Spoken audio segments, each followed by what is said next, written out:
pode gerar a prática de um crime. Então, você limitar ao fenômeno criminal a uma causa biológica é um erro. Bom, agora vamos para o neocantismo ou neocriticismo. A senhora que está ali atrás chegou um pouco atrasada, né? A senhora perdeu a primeira aula, mas olha, essa parte aqui é dura. A senhora tem que ser firme. Preste atenção. O neocantismo visa recuperar a atividade filosófica como reflexão crítica da atividade cognitiva. Então, o que é isso? É a filosofia. É você perguntar: para onde é que nós viemos? Para onde é que nós vamos? Por que o relógio ele vai em sentido horário? Por que ele não vai em relógio em sentido anti-horário? Como é que eu consigo mandar uma mensagem num celularzinho, uma finura bem pequena, pela internet? Quando você começa a perguntar sobre tudo, você está filosofando. E o neocantismo, ele prega isso, ele prega a reflexão crítica, filosófica, mas também os demais campos do conhecimento, da moral e da estética. Eu tenho que fazer uma reflexão. E aí, quando eu falo em reflexão sobre o crime, eu tenho que refletir sobre a moral. Entende? Porque, raciocinem comigo, se você tiver uma estrutura moral bem construída, se você tiver um caráter bem construído, mais difícil de você delinquir. Todavia, se tu tiveres uma estrutura moral de caráter maleável, você com certeza tem mais facilidade para delinquir, tá? Neocantismo é uma corrente filosófica desenvolvida na Alemanha a partir de meados do século XIX até os anos 1920 e preconizou o retorno aos princípios de Immanuel Kant.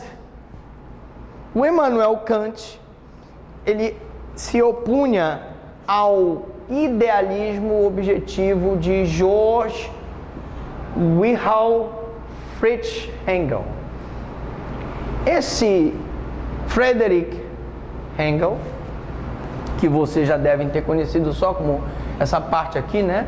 Os caras não colocam aqui porque é difícil de pronunciar. O Friedrich Engels, ele vinha muito com aquele idealismo, com aquilo que a gente chama de... O Kant achava que o Hegel, ele tinha aquele muito viajar na maionese, vamos dizer assim. O Kant, ele trazia o leitor a uma reflexão mais terrena, mais pé no chão. É isso que nós estamos tentando aqui colocar. Então, era predominante essa visão do idealismo de Friedrich Engels, mas também o Kant se colocava contra o cientificismo positivista e sua visão absoluta da ciência. O que o Kant já se colocava contra o positivismo? Era justamente essa conclusão do positivismo de tentar achar explicação na área criminal em relação à biologia, dizer que a biologia seria capaz de explicar o fenômeno criminal. Bom, diga.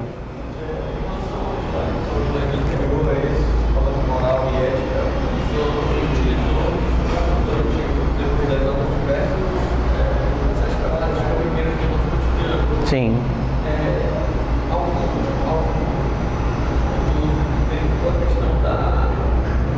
Cada um teria um preço. Quando a gente fala de moral e ética, a gente de caráter. É verdade. Todos nós temos um preço. Agora, se o estudioso se ateve a isso, eu realmente não sei qual deles. É possível que um deles tenha feito isso. Aqui eu estou te mostrando os principais traços, porque nós estamos falando em criminologia. eu teria que te dar essa resposta analisando psicologia. Por exemplo, não há dúvida que na psicologia alguém já deve ter analisado a questão de que cada um tem um preço. Acho que o próprio Sigmund Freud. O Freud deve ter chegado a essa conclusão, porque uma das conclusões que o Freud chegou é que nós temos o id, que são os nossos caracteres animalescos. E esse caractere animalesco que nós temos, que nos remete aos nossos antepassados, ele é que nos faz ter o desejo sexual, ele é que nos faz praticar crimes, ele é o que nos faz ser corruptos. Agora, para te dar uma resposta psicológica e não criminológica, eu diria o seguinte, pelo pouco que eu conheço do Freud, ele te diria o seguinte: até que ponto esse teu id, que essa tua parte animalesca é controlado pelo teu ego e pelo teu superego? Porque todos nós temos desejos sexuais. Se você, por exemplo, esse rapaz, que é um rapaz que me parece ser uma boa pessoa, um cartão em amado, olha ele, está prestando atenção na aula e não conversa, mas se ele entra, por exemplo, num elevador, uma loura, gostosão, 1,90 m, loura, olhos azuis, peitão com silicone de 500 ml, o bundão de 600 ml. Então, olha, elevador, lá no Rio de Janeiro, em Ipanema, tu tá subindo no elevador, pá, apaga a luz. E a loura contigo trancada no elevador. Você e ela, você sem namorada há 6 meses. E a loura olha pra ti, tu olha pra loura no escuro. Então tu sentes o desejo, é normal, mas a questão do preço que tu falas de cada um de nós é a capacidade que o teu superego e o teu ego tem de inibir o desejo animalesco do id. Seria essa a explicação psicológica. Então, corrupção, o cara te chega e te oferece 50 mil, 100 mil, 200 mil. Se o teu superego e o teu ego controlar aquele desejo animalesco do id, tu não vai ser corrupto, tu não vai te corromper. Eu perguntei em relação à questão criminológica dele pela moral e ética, porque eles estudam moral e ética. E o fato de cada um ter um determinado valor para cometer determinado crime ou não, está em relação à moral, está relacionado à moral. Com certeza. Mas a moral e a ética está relacionada a esse traço de personalidade. Entendeu? Algumas pessoas estão mais predispostas a extravasar o desejo animalesco do que outras. Essas pessoas que estão mais dispostas a extravasar o desejo são as que têm um preço menor. As que se seguram mais, elas têm um preço maior. Então eu diria que também está relacionado aí o que nós chamamos de inteligência emocional, não a inteligência que nós conhecemos como inteligência cognitiva.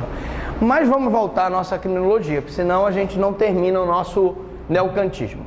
Então o neocantismo procurou distinguir idealismo e positivismo através de seu método, né? O idealismo seria aqui o viajar na maionese, aquela visão metafísica, muito sonhadora. O positivismo aqui seria aquela questão mais pé no chão e seguir o que as regras nos exigem que faça.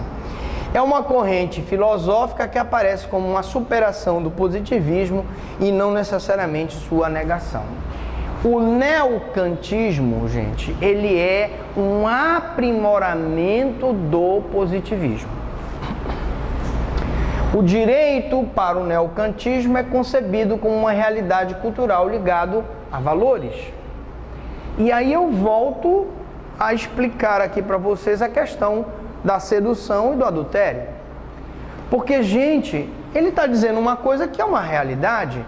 Naquele momento cultural de 1940, quando o crime de sedução foi criado, como quando o crime de adultério foi criado, existiam valores culturais a serem defendidos. Naquele momento histórico, nós tínhamos uma necessidade de defender o casamento, impedindo o adultério, defender as mulheres através da sedução.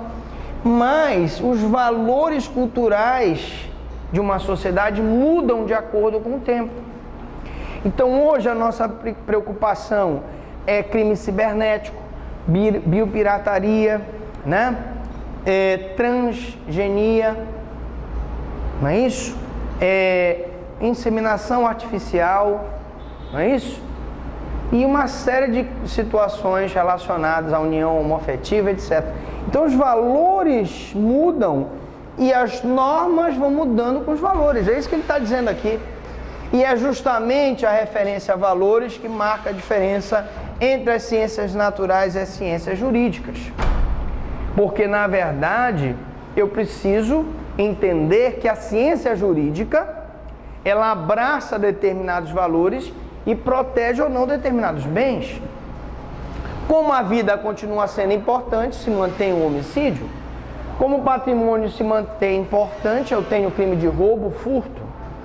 Como a administração pública continua importante, eu tenho o crime de peculato, concussão, etc. Então, gente, essas questões aqui são, sem dúvida nenhuma, verdadeiras, essas observações. Vamos para o finalismo, né? Eu quero aqui, eu vou ler e vou traduzir para vocês, porque às vezes os textos criminológicos são complexos e o aluno não entende. Então o professor está aqui como um facilitador do estudo. Então eu tenho aqui o finalismo. Sua orientação refuta o positivismo formalista e o realismo axiológico. Não é nem tanto ao mar, nem tanto à terra, substituindo-os por uma consideração ontológica dos problemas. Você não entendeu nada com o que está escrito aqui. Mas o que seria, professor Franklin, o finalismo? O finalismo, que foi uma corrente defendida por Hans Wessel, também alemão. Kant era alemão, Hans Wessel era alemão, o Hegel era alemão, todos esses pensadores eram alemães. Ele dizia o seguinte, o Wessel dizia o seguinte: reparem que tudo que vocês fazem tem uma finalidade, daí o nome finalismo. Por exemplo, você que está assistindo aí, você deve estar assistindo esse vídeo essa aula porque você quer se preparar para a pós, porque você está em busca de conhecimento, porque essa matéria cai na OAB, cai num concurso que você vai fazer, porque você tendo uma pós você vai ganhar mais, não é isso? Beleza, ótimo. Você, por exemplo, fez hoje um cabelo. Hoje à noite você vai sair, você quer estar bem, com o cabelo bem bonito, porque você quer arranjar um namorado novo, não é verdade? Então, tudo que nós fazemos, gente, tem uma finalidade. Nada que o ser humano faça é feito sem nenhuma finalidade. E quando nós falamos em finalismo e falamos em crime, o que o Hans Wessel disse? E por isso que o Código Penal adota a teoria finalista, de que o crime, na verdade, é praticado com uma finalidade. Para que tu possas punir a pessoa, essa pessoa tem que ter a consciência do fato e a vontade, o desejo, a finalidade de produzir um resultado. Repare que se a pessoa não tem a consciência do fato e não tem o desejo de produzir o resultado, você só pode puni-la a título de culpa, negligência, imprudência e imperícia. Então, se a pessoa tinha a finalidade de matar, pune-se ela por homicídio. Se a finalidade era subtrair, pune-se ela pelo roubo. Se a finalidade era desviar bens ou valores da administração pública, pune-se ela por peculato. Isso é o finalismo. E isso é o que disse Hans Wessel há muito tempo atrás, E ele já dizia uma coisa que é uma grande verdade. Então, esse finalismo, o conceito é determinado pelas estruturas lógico-objetivas imanentes à realidade do objeto cognoscível. Isso aqui não diz muito aqui. O que ele quer dizer aqui? O objeto que nós estamos analisando é o crime. A pessoa, quando pratica o crime, ela tem uma finalidade. Ela não vai praticar o crime por nada. O cara que vai traficar drogas, ele está traficando as drogas porque ele quer ganhar dinheiro com o tráfico de drogas. O cidadão que pratica um estupro, ele quer satisfazer o desejo sexual dele. E assim sucessivamente. O que eu quero dizer é que essas estruturas pertencem ao mundo do ser, mas já contém em si uma dimensão de sentido. Não é ele ser, o desejo dele na prática do crime que prevalece. Muitas vezes não é o desejo dele, ele incorpora o desejo de outrem. Por exemplo, no induzimento ao suicídio, a pessoa chega e diz: olha, cara, tua vida não vale nada, tu tá deprimido, te mata. E ele vai lá e se mata. Mas a maioria das vezes o desejo é dele mesmo. Com um sentido, ele vai praticar aquela conduta com um objetivo, com um sentido, com a qual condicionam toda a valoração que sobre elas possa recair. Então eu tenho aí um valor. Se ele ofende a vida, tem um valor. Se ele ofende o patrimônio, tem outro valor. Se ele ofende a dignidade da sexual, tem outro valor. Se ele ofende a honra, tem outro valor. Cada conduta tem outro valor. E aí entra a questão da proporcionalidade. Crimen debet commensurarem delitum. Ou seja, o crime deve ser proporcional ao delito. Então isso explica, professor, por que o homicídio, a pena é maior do que a do furto, do que num crime contra a honra? Sim, porque existem valores aqui. A vida é muito mais importante do que um simples patrimônio, do que a honra, etc. E elas vinculam o legislador e a ciência, de forma que toda e qualquer valoração jurídica está limitada ou condicionada a determinada estrutura lógico-objetiva. Lógico. Essa valoração limita o legislador. Na hora em que o legislador cria uma conduta atípica e impõe uma sanção penal, ele deve levar em consideração esse valor. Ele pode, por exemplo, botar uma pena maior para o furto do que a do homicídio, ou do latrocínio, ou da extorsão mediante sequestro com resultado de morte? Não, porque ele estaria contra esses valores. E quem é que diz esses valores? Naquele momento histórico da sociedade, existiam aqueles valores, e aqueles valores se transformam em norma para regulamentar a conduta do indivíduo, isto é, as qualidades ontológicas do objeto valorado.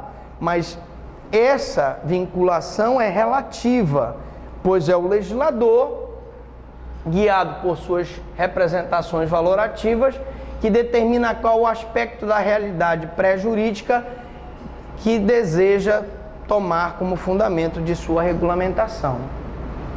Aí você vai me dizer: bom, professor, mas tem horas, tem vezes que o legislador esquece um pouco os valores da sociedade e adota valores próprios. É verdade. Quer um exemplo? Quando os vereadores aumentam seus próprios vencimentos, quando os deputados aumentam seus próprios vencimentos, vocês acham que eles estão seguindo valores da sociedade? Não. Eles estão seguindo interesses próprios. O nosso pequeno problema hoje da representação política é justamente isso. Eles se esqueceram totalmente de que eles estão lá para representar o povo que o elegeu, e lá estão não para atualmente respeitar esses valores da população, mas eles estão lá para respeitar os próprios valores, para fazer o que eles querem com o interesse deles e não o interesse da maioria do povo brasileiro. Esse é o grande problema. Bom, Vamos falar um pouco do funcionalismo teleológico racional. O funcionalismo teleológico racional busca inserir nas categorias dogmáticas penais, no conceito de delito, elementos políticos de política criminal. Funcionalismo. Funcionalismo vem da palavra o que funciona, o que não funciona. Quando eu digo inserir elementos de política criminal, qual seria, professor Franklin, esses exemplos? Tem milhares, né?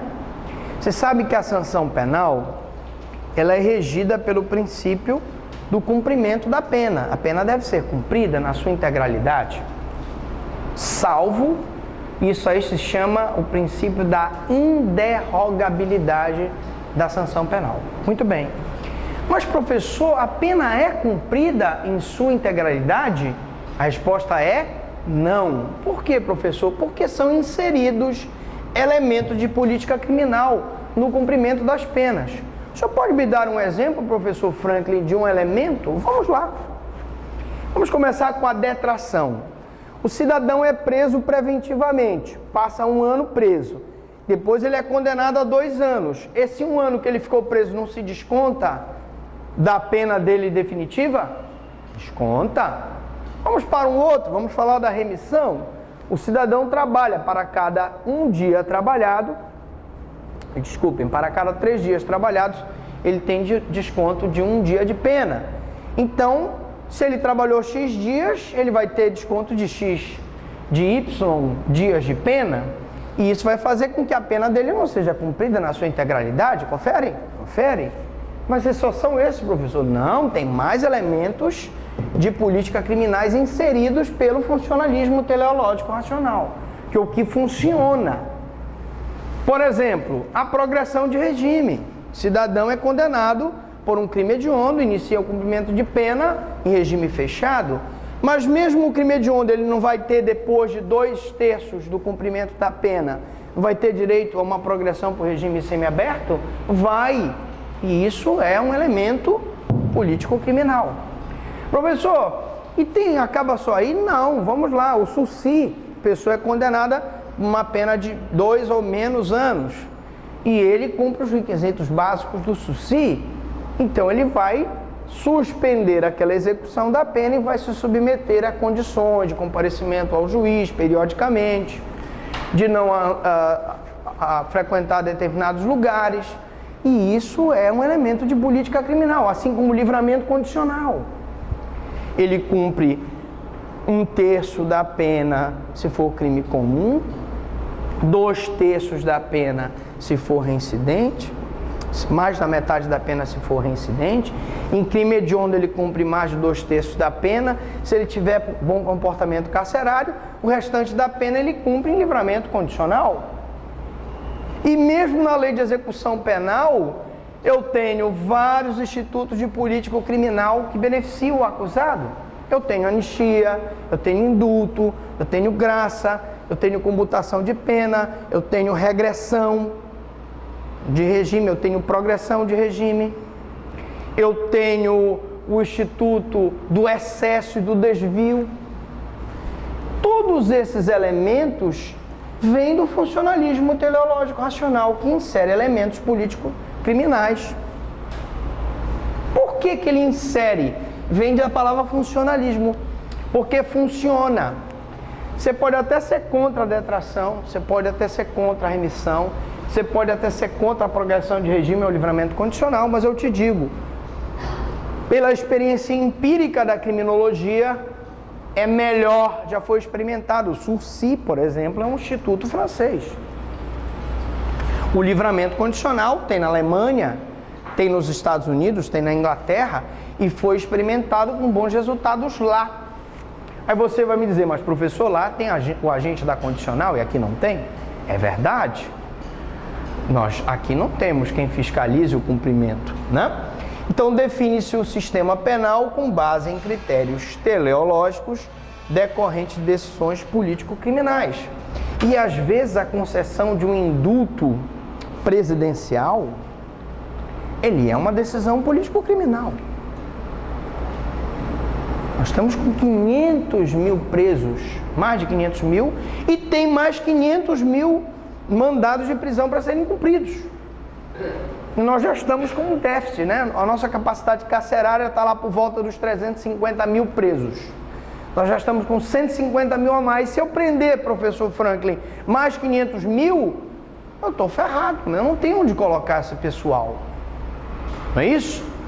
Aí vem um presidente da República e dá um indulto presidencial. O que é isso? É uma política criminal. Insiste em uma reestruturação da norma penal, deixando o legislador absolutamente livre, sem vinculação a qualquer estrutura prévia à normatização jurídica, para considerar apenas na seleção de condutas objeto de criminalização o aspecto social. Claro, se aquela norma penal não serve mais como a sedução, abolício crimes. Se o adultério não serve mais como norma penal, abolício crimes. Se o rapto não serve mais como norma penal, se passa a tipificação do rapto para o sequestro para fins libidinosos. E assim sucessivamente. Com o objetivo de quê? De influir na estrutura da sociedade através da sanção criminal. Então, a sanção criminal só deve ser aplicada para aquelas situações em que eu tenha realmente a necessidade social de imposição de pena. O direito penal só deve ser usado em última ratio. O delito é considerado como ato transgressor da norma penal e, portanto, só deve ser combatido aqueles delitos que realmente têm relevância para o direito penal. Na parte 3, nós vamos ver a ciência total do direito penal. Pergunto, até aqui alguma dúvida, alguma pergunta?